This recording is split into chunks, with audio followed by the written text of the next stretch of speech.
retired Navy SEAL is sounding the alarm about a declining number of young men and women willing to serve in the U.S. military. Mike Sarrail, now an author and entrepreneur, said weak leadership and cultural rot is playing a role in declining recruitment and retention.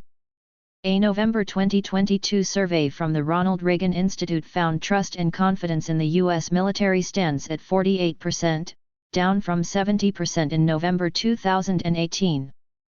The primary reason for the more than 20-point decline was the perceived politicization of the military, according to a press release from the organization.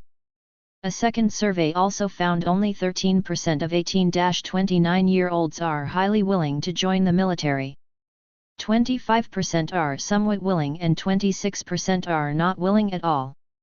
Sarrail argued one reason so few Americans are unable to serve is because of health reasons.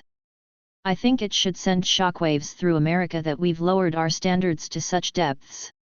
We're in a culture where everyone gets a trophy. Obesity is the new beautiful, he explained on Fox News Live. And if you fail or don't even try, don't worry, it's somebody else's fault.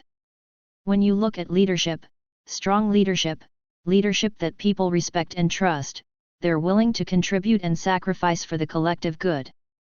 Now, the juxtaposition to that is weak leadership, the crisis of confidence where people pull inward to protect themselves and their immediate families.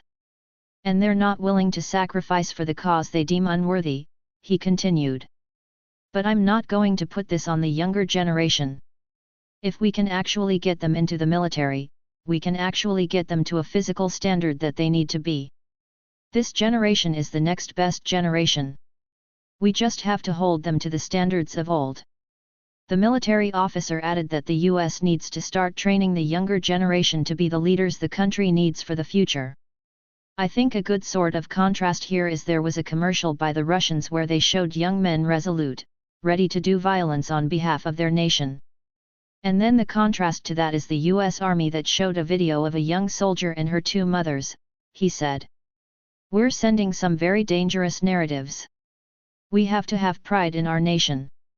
Sarrail shared that joining the military was the greatest decision he ever made because it helped him grow from a young boy into a man and laid the foundation for his success. CO host Eric Shawn highlighted the Junior Reserve Officers Training Corps (JROTC) program and how it is disproportionately offered in the southern part of the country. Sarrail said that he grew up in the Bay Area but it outlawed the JROTC program. They outlawed JROTC within the high schools, within the immediate San Francisco city, he explained. So, again, we've got to be very wary about the message we're sending to our youth as well as our enemies abroad.